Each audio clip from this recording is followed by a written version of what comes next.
basta kung kaya naman eh.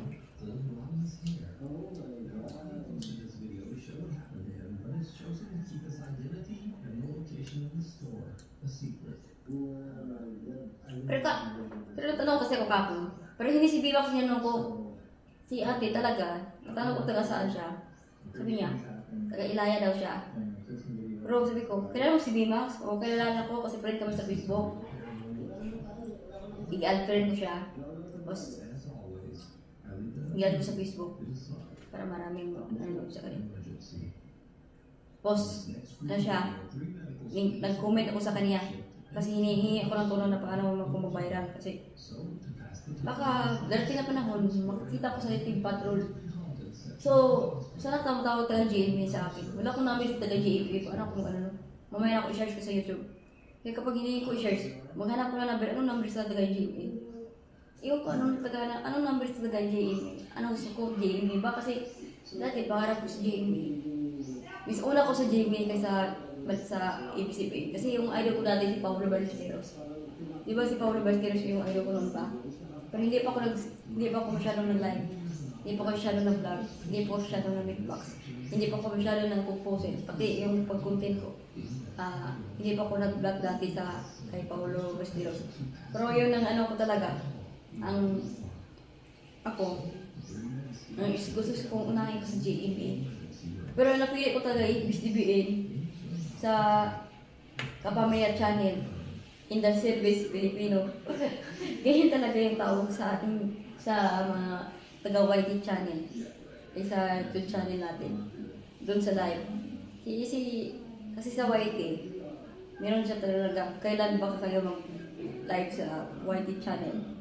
Kasi hindi yung madali yung YT channel kapag mag-live ka. Kasi ako, first time ako nagamit ng YouTube noon pa. Noon paraan ako nagamit ng YouTube. So, 2024. Nagsimula kasi ako na pangarap ang account ko. Hindi pa Jubit Vlog na pangarap sa account ko. Jubit po Bikiso yung nakalagay ko sa account. Kaya hindi ko nagamit kasi baka malimutan ang password ko kapag ibalik ko talaga yung Jubit Bikiso. Doon ako nagamit sa Jubit Vlog. Sikat sa Jubit Vlog. Pero si Jubit Bikiso hindi. Kasi yun, dapat talaga hindi Jubit Bikiso yung nakalagay ko. Dapat Jubit Vlog. Kasi kapag ibig sabihin ng mga bashers, baka sabihin mo, bakit Jubit Bikiso? Bakit apelido nakalagay? Dapat Jubit Vlog. Kasi kapag Bikiso yung nakalagay ko, alam naman na marami mag-bash sa atin. Kaya lang Jubit Vlog yung nakalagay. Kasi nga, milig ako sa back-vlog, milig ko sa compose. Alam mo ko naman, composer ako eh. Katulad ko ni Dito Camo. Pero si Dito Camo magaling talaga kasi yung isang ginawang kanta ni Diwata, meron siyang kinanta ng sarili niya. Pero ako meron. Kumawan kung gamit ng dararan na kanta. Gumamit ko ng AC Say Forever. Kahit ano kong kinanta, Say Forever yung kinanta ko. Na tutunay. Meron po kong kanta na tutunay. Pero yung iba ko, meron akong kanta, Say Forever, Tutunay, Tararan. Pero yung kinanta ko ng Tararan ang Say Forever, Miss una kong nikanta ng Say Forever kay Tararan. Kasi yung ko talaga yung mga kanta ko Say Forever. Ganun talaga yung kinanta ko. Yung bagong kanta kong tinararan, paano kaya mag-upload ng tunog na boses na Tararan? Pero yung pantay-pantay lang ako. Stirnaker siguro nagtawag sa kanila. Ay, writer kasi ako sa beatbox ko. Compose talaga dapat writer. Kasi nung sabi ko, may writer pala si Jubit Vlog, may beatbox pala yan siya. Isa pang content writer, isa pang mukbangers. Kasi isa sa mukbang ko talaga, puro kain. Pero, kapag puro tayo beatbox, kumalitan, nasawa tayo sa music. Kain na po tayo, hindi tayo puro music. Hirap naman puro tayo kanta. Kaya, masawa tayo sa gumawa ng kanta. Pero, okay naman talaga gumawa ng kanta. Misanay talaga ko sa labawan ng sisgan. Pero, delikado yata po kapag hindi pwede, no? Kaya, gumawa ko ng sariling kanta, mga idol.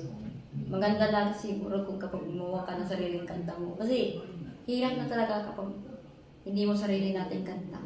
Kaya, hindi wala akong ginabawal kasi yung kinanta ko talaga. Meron akong kinta ng Iba Ligaya. Pwede search ko sa YouTube, paano rin. Pero puli, sinunod ko sa Pitbull eh. Pero di naman lahat yun na ginagaya yung kanta. So nung kuminto na ko sa kanta nun na kumanta ko ng iniibig kita, kuminto kasi ako kasi ayaw ko ng may nagayang iba. Pero meron naman, pero hindi naman lahat. So kamag-alala yun guys, pero di naman ito bawal kasi di mo ito gaya lahat dahil meron naman akong ginagawa ng kanta na sarili ko na paano kaya gumawa ng kanta na ako wala naman akong ginawang sulat kasi iniisip ko sa sarili ko na paano kaya gumawa ng kanta na wala ko narinig. Ako yun ang isip, paano kaya yan? Halimbawa, kung makanta ng Kambing Box Taran, anong kinanta ko? Pero alam ko talaga, meron naman ako ng meron mong kasarili sa music. Meron pa rin na yung mga idol.